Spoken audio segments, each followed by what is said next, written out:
Hey guys, what is good? Welcome back to a brand new video, of course a brand new review. Today we've got a pair of shoes that personally I was very excited for. And with everything that's going on right now with the market, there's just a lot to get into. So honestly, we're not gonna waste any time. Like usual, we're gonna get straight into it. Today we're taking a look at the Yeezy 350 V2 Sand Taupe.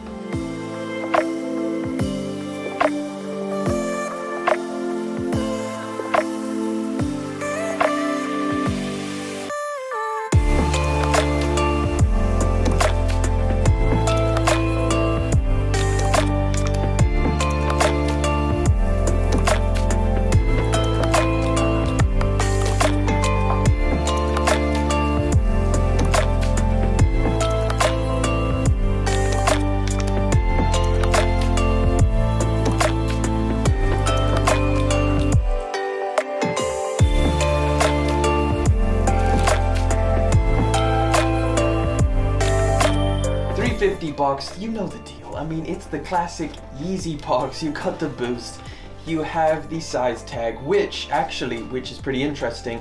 Again, the previous name that this was Elliot, and they changed it. However, they didn't change the label whatsoever. So I haven't seen any Yeezy boxes with this changed yet. However, I'm sure some of you have received the Sand Taupe labeling. However, mine is the Elliot. Man, I'm so excited to see this colorway. I've got such high hopes. I just want to let you know that the bar is very high for this one.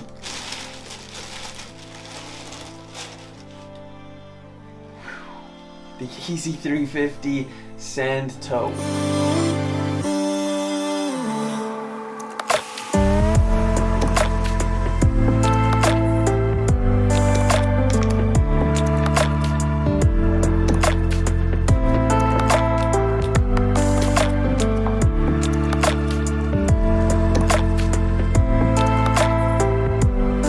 So in the box you get, or in the little bag, you get reflective laces. That is an awesome little addition. I wish they did more of this, or I wish this became a trend now where they give you an alternating option, like the Yeezy 380 Peppers where they gave you the red laces. It's a little bit much. And of course on the shoe you get, you know, the regular kind of lacing option that matches the upper, which again, I think that looks pretty good as well.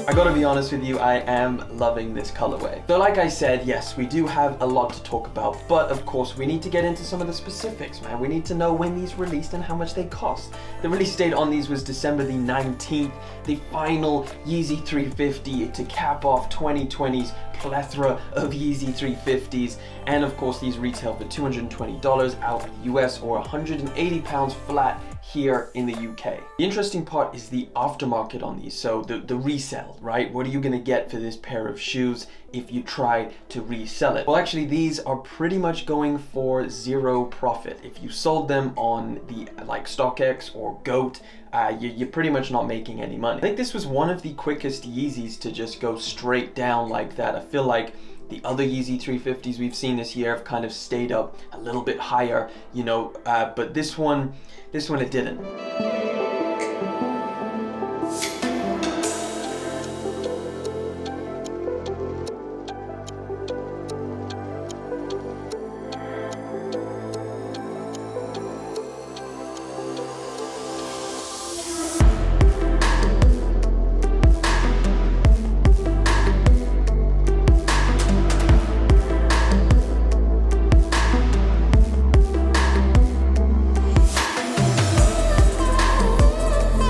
So of course that inspired a lot of different thoughts, like, you know, is this a not really desirable colorway? Are people sick of Yeezy 350s, which again is another valid potential? Have we seen too many? Is this another colorway that people are used to now? What's going on? And while I do think it is a mixture of all of the above, I mean, it's a little bit sad to see. So hear me out. I know the biggest thing for sneakerheads is going to be, well, they're cheaper now, right? You can get them and it's the shoe that you want, and you should like the shoe for the shoe and don't worry about the resale game and all of that. I feel like the hype on a pair of shoes does play a lot into it. I mean, let's be honest, we all enjoy the chase, we all enjoy waking up early and trying to grab your pair of shoes. You enter that raffle or you go and wait in that waiting room for hours. It's all part of the sneaker game. So to see Yeezy 350s that are just readily available, I mean, if anybody wanted this, you definitely could have got this, and it almost seems like the hype is slowly disappearing.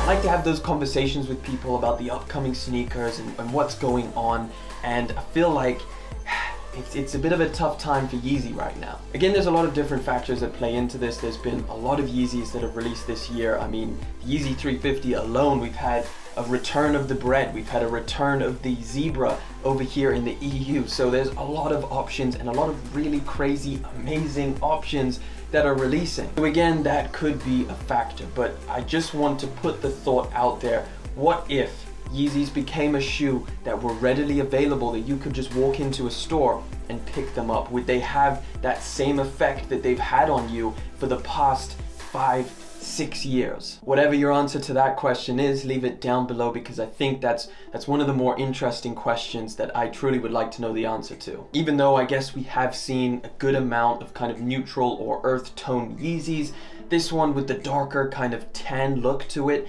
is really high up on my list of Yeezy 350s.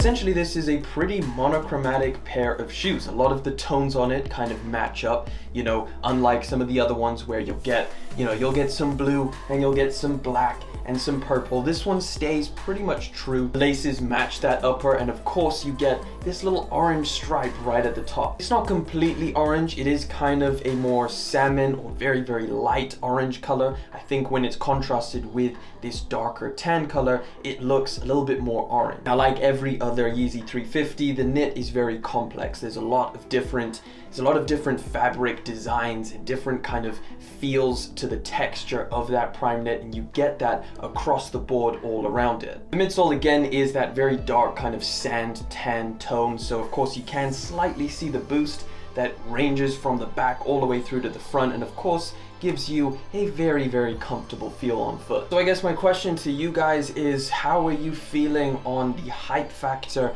of the Yeezy 350? Are you glad to see these mass produced, and would you like to one day see these just readily available in a store like you would find any other sneaker?